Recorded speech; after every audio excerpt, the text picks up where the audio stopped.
하나님의 말씀 사무엘상 23장 27절에서 29절 말씀입니다. 사무엘상 23장 27절에서 29절 말씀입니다. 전령이 사울에게 와서 이르되 급히 오소서, 블레셋 사람들이 땅을 침노하나이다. 이에 사울이 다윗을 뒤쫓기를 그치고 돌아와 블레셋 사람들을 치러 갔으므로 그것을 셀라 하마 느곳이라 칭하니라. 다윗이 거기서 올라가서 엔기디 요새에 머무니라. 아멘. 이번 주간은 사무엘상 23장을 지난 월요일부터 어제까지 쭉 말씀을 같이 상고했습니다. 복습하는 시간을 먼저 좀 갖도록 하겠습니다. 다윗은 계속 쫓기는 삶을 살아갑니다.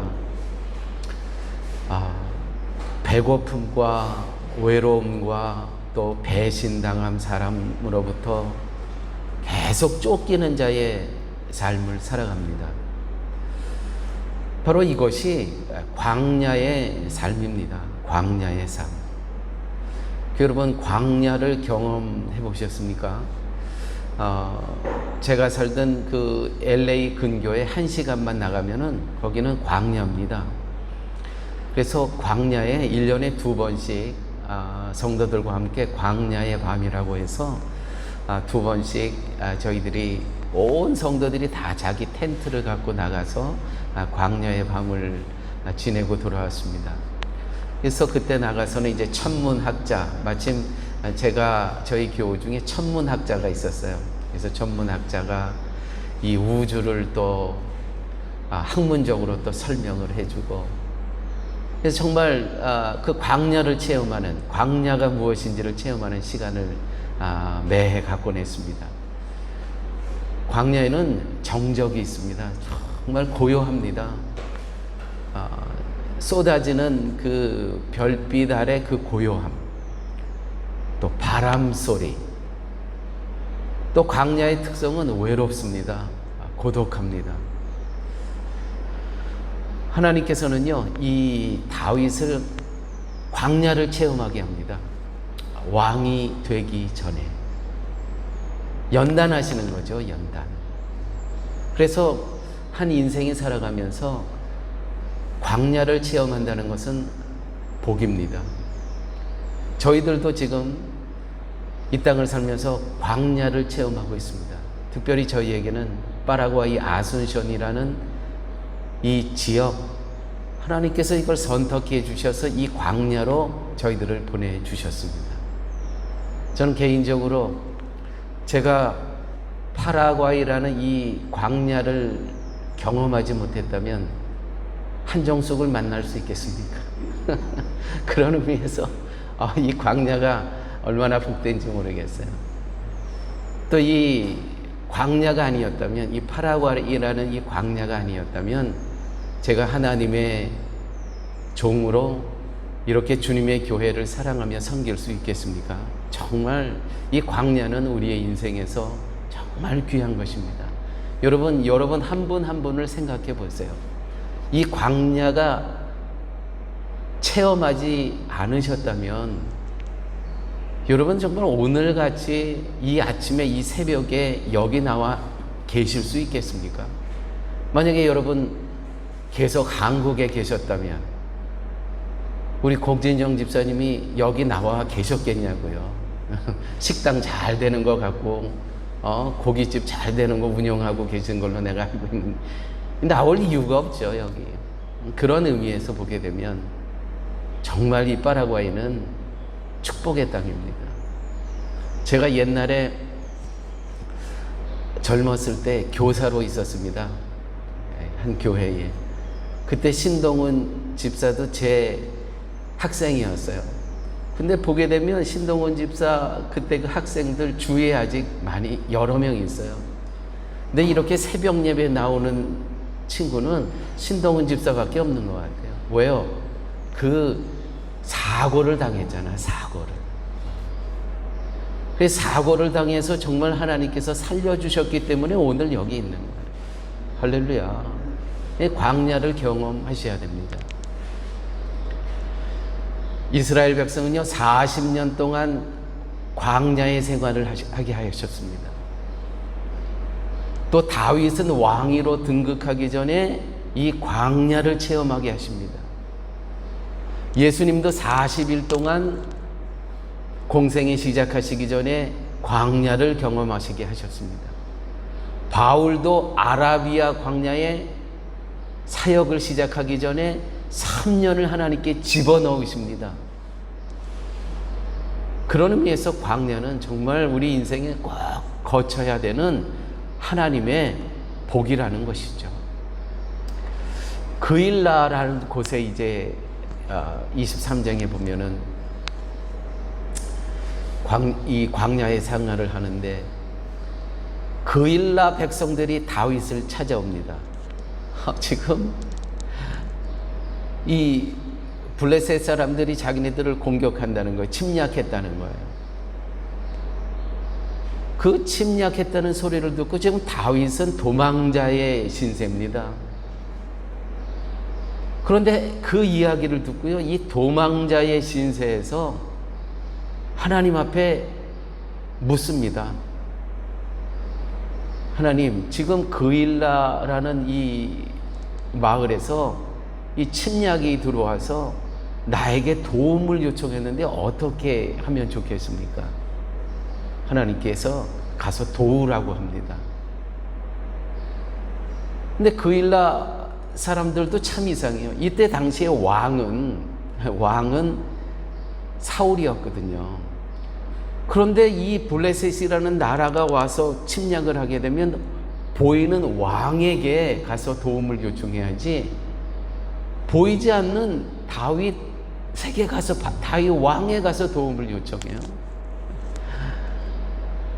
이 도움을 요청할 때 사람들은 그 영적인 눈이 띄어지는 것 같습니다. 누가 진정한 하나님의 손에 붙들린 사람인 것을 정말 위급한 상황이 있을 때 알아보는 것 같아요. 근데 그 이야기를 듣고요, 블레셋과 함께 하고 있는 아둘람에서는 400명이었는데 함께 배고픈 자, 그 세상으로부터 핍박당한 자, 세상에서로부터 조롱당하는 자들이 400명이었는데 23장에 오니까 600명으로 200명이 부흥되어 있더라고요. 그 사람들이, 아니 지금 우리가 도망자의 신세인데 우리가 누구를 돕습니까? 이렇게 얘기를 합니다. 다윗이 또 하나님께 묻습니다. 하나님, 어떻게 해야 됩니까? 나와 함께 하고 있는 이 600명의 사람은 내가 도망자의 신세인데 누가 누구를 돕느냐고 하는데 어떻게 했으면 좋겠습니까? 하나님께서 또 가서 도우라고 합니다. 여러분, 하나님께 헌신된 사람, 하나님의 손에 붙들린 사람은요, 하나님께서 한 가지 일만 맡기지 않습니다. 그 헌신된 사람은 아무리 자기가 힘들고 시간이 없고 뭐 재정적으로 부족하고 하더라도요, 맡기는 일마다 다 완수하더라고요. 이 목회를 하다 보면은요, 하나 맡겨도 그거 힘들어서 못한대요. 그런데 헌신된 사람, 하나님께서 딱 붙잡고 있는 사람은 이거를 시켜도 아멘, 또 거기다가 또 다른 걸 시켜도 전혀 다른 얘기 다 감당합니다. 다윗이 바로 그렇더라고요. 쫓기는 신세에 누가 누구를 돕는다는 겁니까? 이건 말이 됩니까? 하나님 앞에 묻습니다. 하나님, 어떻게 할까요? 이 같이 600명 이 사람들은 우리 형편에 누굴 돕느냐고 하는데 어떻게 했으면 좋겠습니까? 사랑하는 교회 여러분, 인생에 반대를 부딪힐 때 담을 만날 때 한 번 더 기도하십시오. 우리가 살아가는 가운데 우리는 이 담을, 벽을 자주 만납니다. 그럴 때 사람들의 소리는 그만해라 하라고 합니다. 그만, 여기까지. 그럴 때 또 한 번 기도하십시오. 하나님 앞에 나아가십시오. 오늘 다윗 이야기를 보니까 세상 사람들은 no, 여기까지 됐습니다. 여기까지입니다. 안 됩니다라고 하는데 다윗은 하나님의 음성을 듣습니다. 그것이 결단과 방향의 기준이 된다는 것이죠. 오직 하나님의 음성만이, 하나님의 뜻만이 그의 인생의 기준이 된다는 것이죠. 이거 쉬운 게 아닙니다. 600명이 안 된다는 거예요. 하나님께 또 기도합니다. 여러분, 우리가 신앙생활 하면서 저는 그런 경우를 자주 경험했습니다. 교회가, 당회가 어떤 것을 결정합니다. 성도들의 눈으로 보게 되면 이거 아니야. 또 기도합니다. 그럼에도 불구하고 나가야 될 때가 있습니다. 나가야 될 때. 특별히 이와 같은 일이 진행될 때 정말 믿음의 눈으로 응원하고 격려하고 기도해 주셔야 될 분이 있습니다. 그거는 당회원 배우자입니다. 온 교회가 반대하는 거 알아요. 그런데 정말 응원해주고 격려해주고 기도해 주셔야 될 분들이 배우자예요. 배우자. 네. 그래야 하나님의 뜻을 갖고 나갈 수 있다는 것이죠. 오늘 다윗이 이렇게 600명이 반대를 합니다. 그럼에도 불구하고 가서 도웁니다. 물리쳐 줍니다. 재밌는 거는요, 이 다윗의 600명이 목숨을 걸고 나가서 싸웁니다. 이겨요. 네, 오늘 23장에 보니까 할렐루야. 또 23장에 보게 되면 이 그일라 사람들이요, 다윗이 와서 도와줘서 물리쳤지 않습니까? 그런데요, 그일라 사람들이 사울에게 이제는 가서 다윗이 우리하고 같이 있다고 고자질해요. 고발을 합니다. 참 정말 막장 드라마입니다. 자기네들이 도와달라 그래서 도와줬는데 이제 살만하니까 사울에게 가서 다윗이 우리하고 같이 있다 와서 잡아달라. 여러분, 이 사람을 통해서 무너지는 아픔, 이 배반당함, 다윗이요 너무 조급해서 하나님께 묻습니다. 정말 그들이 나를 사울 손에 넘길 겁니까? 또 사울이 정말 나를 잡으러 올 겁니까? 하나님께서 그래, 너 넘길 거야. 너 넘길 거야. 사울이 너 잡으러 올 거야. 정말 그렇습니까? 너무너무 마음이 아프니까 그래, 너 넘길 거야. 사울이 너 잡으러 올 거야. 근데 18절에 보면 이렇게 기록되어 있습니다. 하나님은 너를 넘기지 아니하시리. 그래요. 사람들은 다 넘겨요. 또 사울은 잡으러 와요.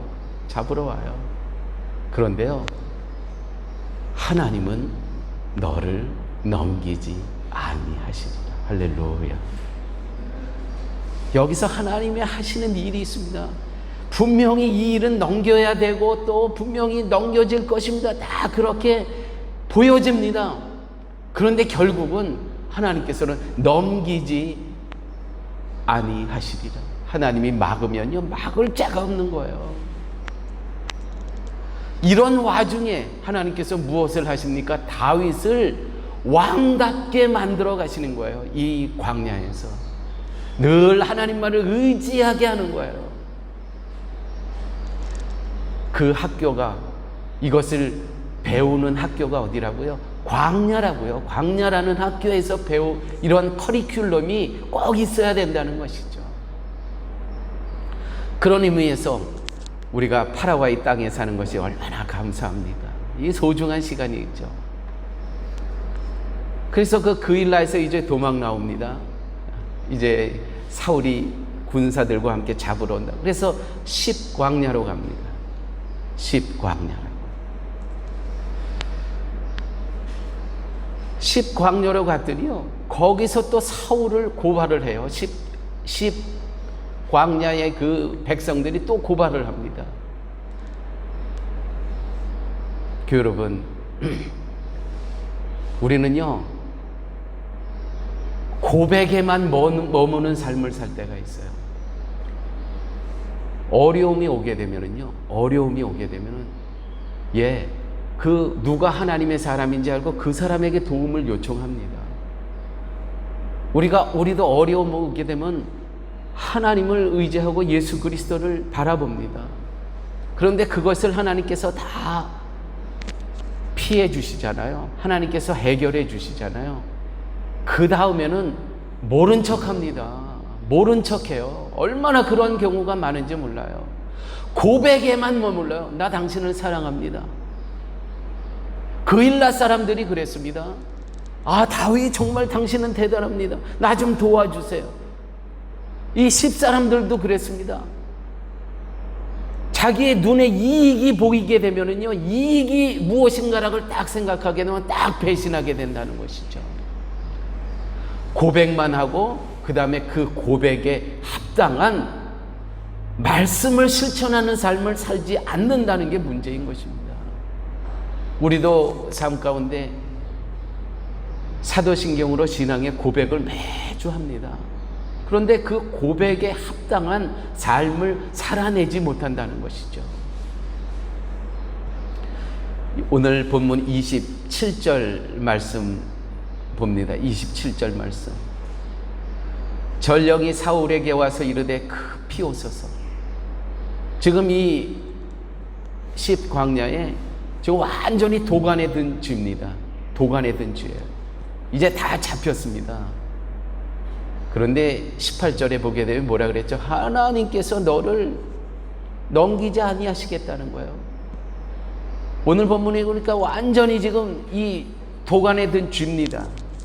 어떤 일이 일어나뇨? 이제 막 잡으려고 하는데 전령이 사울에게 와서 급히 오소서, 빨리 오소서, 블레셋 사람들이 땅을 침노하나이다. 이에 사울이 다윗 뒤쪽 길을 그치고 돌아와 블레셋 사람들을 치러 갔다는 거야. 지금 여기 딱 도간에 든 쥐, 이제 요거 잡기만 하면 되는 겁니다. 그런데 그때 전령이 와요. 아, 블레셋 사람들이 우리나라를 지금 공격합니다. 그래서 여기를 놔두고 블레셋 사람들을 또 치러 가죠, 사울이. 여러분, 하나님께서는요, 하나님의 손에 잡힌 한 사람을 구원하기 위해서 한 나라를 동원합니다. 한 군대를 또 일으켜서 그 다윗을 잡으려고 하는 사울을 또 움직이게 한다는 것이죠. 다윗 한 사람을 구원하기 위해서. 와, 너무 놀랍지 않습니까? 여러분, 하나님께서는 우리 사랑의 교회를 세우시기 위해서요, 군대를 사용하시고요, 한 나라도 사용할 수가 있다는 거예요. 이 한 공동체를 세우기 위해서. 왜요? 다윗은 이제 하나님 나라의 그 왕국이 된 나라 아니겠습니까? 오늘 말씀을 마치면서 사랑하는 여러분, 성도의 스펙과 백은 오직 하나님입니다. 성도의 스펙과 백은 돈도 아니고요, 사람도 아니고요, 환경도 아닙니다. 환경, 하나님이 함께 하시면 그 환경 아무것도 아닙니다. 보세요, 환경. 지금 완전히 도간에 든 쥐예요. 하나님께 하시면 다른 나라 군대를 동원해서 이 사울을 그쪽으로 움직이게 해요. 그렇게 하고는 이 다윗을 또 피신하게 하죠. 24장에 또 다른 광야로, 엔겔이라는 또 광야로 또 피신을 하게 합니다. 아무쪼록 우리 오늘의 말씀 가운데 나의 스펙과 나의 반석과 나의 산성은 하나님이심을 만남이 있는 그러한 복된 시간 되시기를 예수님의 이름으로 축원드립니다. 아멘.